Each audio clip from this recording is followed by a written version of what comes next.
Hey, hey. So there's something pretty important that I wanted to talk about with you here today because I think we can all agree that these are pretty intense times right now. The world is nuts, right? And wildly unpredictable from one day to the next. But it's possible to move through it all with ease and grace. But it doesn't happen all by itself. So let's look at what it takes to know peace and calm and ease and grace in times like these. Well, first things first, if we want to make sense of the chaos out there, then we'd better straighten out the chaos in here because it's all about what's going on in here. So let's talk about what's going on out in the world for a minute. Let's pull way back, like 100 feet up, like bird's eye view, and let's view the insanity that's out there. So, from this vantage point, from the bird's eye view, you'll see that there are a couple of distinct categories of momentum that are going on, both of which are extremely unlikely to contribute to your inner peace, let's say. So, one of those streams of momentum is all about fear, all about you becoming ever more fearful. And fear is the opposite of love, right? We know this. And spiritual teachings have always taught that the world is essentially just a dream born of fear. So that's always been the case, just generally speaking, right? But these times right now are a little bit different, a little bit more extreme in the fear department, a little more constant and ever present. Fear is everywhere all the time, ratcheted up into high gear, whether you're actively, consciously aware of it or not. Fear is everywhere all the time because information is everywhere all the time, for better and worse. And that overwhelming flood of constant information and disinformation, frankly, coming from all sorts of different sources who have all different kinds of agendas, all of that confusing dissonance of information is pouring into our consciousness, collectively and individually, in ways that it never used to do. And it's making humanity a little bit extra crazy right now. It's cranking up the fear big time. So let's talk about fear for a minute. And we'll be getting into a little bit of spiritual mastery here in this discussion. Really, it's just a little bit of conscious awareness or attunement or, you know, paying attention really to what's going on around you and within you. Paying attention and noticing fear. Because forget about other forms of contagion for just a minute. Fear itself is highly contagious. So it's very much worth noticing what fear feels like inside yourself and noticing the knock on effects of fear. What actions do you take that are based in fear? What decisions do you make? Just staying very aware of it, very conscious of the fear, instead of automatically buying into it. Because that's what we usually tend to do. Because the insidious thing about fear is that when we're feeling it, we tend to automatically identify with it and believe in whatever it's telling us. We don't normally question fear or look at it with any great degree of conscious awareness. Why? Because we're scared. We're busy being frightened of the fear. But you know what? There are other ways to be in relationship with fear, more masterful ways. So, to begin with, like I said, it's a good practice to be simply paying attention to fear and noticing it wherever it arises in yourself and others. That alone is a very helpful step, just the noticing of it. It's good to be vigilant and notice every bit of information that you see or hear that seems to make you afraid, even if that information is well meaning. The info itself that is being presented to you might be true or false. It's actually impossible to know at this point. But you know what? In spiritual terms, even that doesn't matter so much because, in purely spiritual terms, nothing of this world is truly true. It never was. And nothing that we think we know is an accurate representation of the world we see. We're each seeing through our own individual lens of distortion. So I'm not even talking here about questioning the information itself, although that too is probably a really useful thing to do right about now, frankly. But right now, we're just talking about noticing the fear and noticing the invitation to fear that's contained within the messages that you're receiving. Fear itself, which is currently amplified pretty much to the boiling point and running rampant through the world right now, that's what matters here. Fear is the opposite of the impulse to love. And it exists on a frequency that erases your ability to connect into your own divine source. And that's what makes this such a big deal. Fear stops your divine connection. Because, of course, your divine source knows only love, which is a very different frequency, a much higher frequency than the one where you're actively swept up and believing in fear. And they are mutually exclusive. It's either or. Those two frequencies, fear and love, cancel each other out. In terms of you being able to connect into your own heavenly source, I mean. Nothing could ever cancel out the divine in truth, but your own personal experience of life, your ability to plug into your own divine source disappears completely when you're actively buying into fear. So that is the first of the two major momentum streams going on, the fear.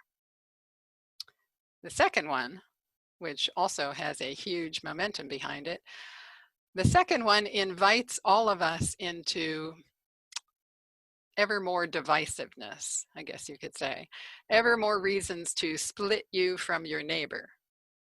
In spiritual terminology, let's say, ever more separation. And technically, of course, both of these momentum streams can be classified as fear. Hatred, divisiveness, intolerance, they're all derivatives of fear.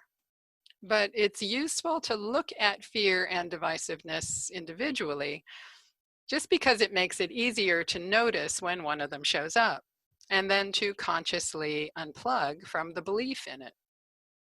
Because when you buy into fear, when you actively choose fear or any of its derivatives, you yourself are closing the floodgates through which your divine source would love to be pouring itself into your moment by moment experience of life. And that flow of incredible divine magnificence is really what you want to be having right about now, isn't it? All peace, all truth, eternal truth, I mean, all knowing, all well being, and all grace are found here. All safety is here. True eternal safety, I mean. And true freedom, true equanimity, no matter what the world is throwing at you. Your divine source, which does already exist within you right now, it's your true home, your true love, and your true sanctuary. Everything you've ever wanted and so much more is found right here in you. And when you're allowing and trusting that flow of heavenly connection, you'll find that you are guided through this world perfectly, beautifully, and somehow miraculously all your needs are met, no matter what's going on out there, simply because you've been attending to what's going on in here. That's not a guarantee that you'll skate along in total bliss and everything will always go your way, by the way. That's not how life on earth works, sadly. It's not a guarantee that you'll win the lottery and live happily ever after. But you will rest in the divine flow, and you will deeply know, like capital K know, that you are fine and that all is well, truly, no matter how anything appears. So, what do we do when we are feeling fear or rage or whatever? But, rage is yet another one of fear's major derivatives here. Rage at the actions or the beliefs of others that we don't agree with.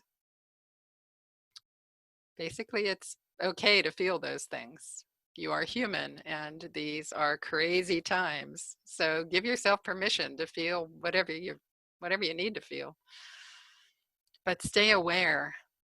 And here is the mastery that I was talking about earlier. Fear is a physical sensation that demands to be felt before it can be released.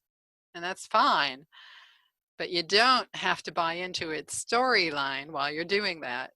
You don't have to make the fear true for you. So let's talk about what to do instead.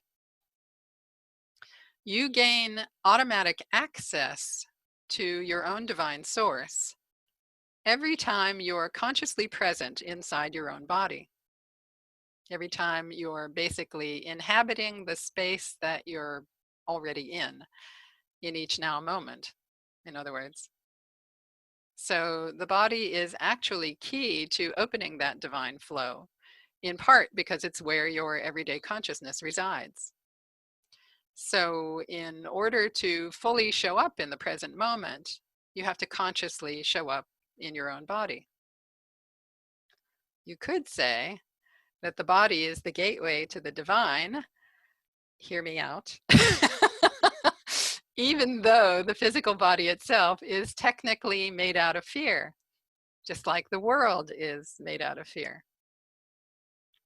But your body can actually house the divine in all its glory. It can be a pristine beacon of pure eternal love. It has that potential, just as the world can be a pure expression of heaven on earth. Those potentials really do exist. And they're always true right now at a higher vibratory frequency than the one we currently experience. So the body and the world are actually not the issue here. They can seem to be good or bad, high or low, but the bottom line is they're really just reflections of our own state of consciousness. So it all comes down to your own state of consciousness. So let's say, for example, here you are, you've seen a news headline and you're feeling fear or one of its derivatives. And you don't want to be buying into fearful storylines. So what do? You consciously go within and you focus only on your own breath. And you let it calm you for as long as that takes. And you're just doing your normal breathing here, no techniques, just your regular inhales and exhales. And you're making the conscious choice, here's the difference, to narrow your focus in until it's only all about your breath. Focusing so intently that everything else in your world, including that news headline, just gradually fades out. You're having pinpoint focus on the breath. And what happens is when you do that, your breathing naturally, gradually brings you into this now moment where you're present right here inside your own body. Because that's what conscious focused breathing does, effortlessly. So that's just in general, that's a great tool and a great practice all on its own. But then I take it a little bit further. I take it to the God altar that exists within. So to do that, you let your breath carry you further inward, and you direct it to take you to the God altar within. And you do that just by intending it, stating that intention silently. You know, we each have that altar within, and it exists eternally within our own heart space. So you bring your fear, your rage, whatever you're feeling, you bring it with you. But here's the important bit.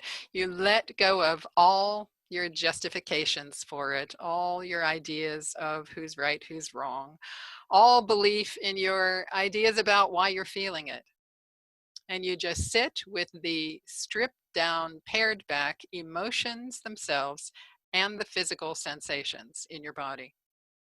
And you just breathe and rest on the God altar. You're basically just bringing everything born of fear with you onto the God altar and resting. You're not fixing anything. Nothing is being taken from you. Please take this away from me. You're not even asking for it to be made better. This isn't actually about you feeling better, although you will. Of course you will.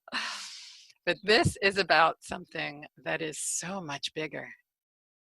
This is about you developing a deep, unshakable bond of connection with your own eternal unlimitedness, your own timeless magnificence.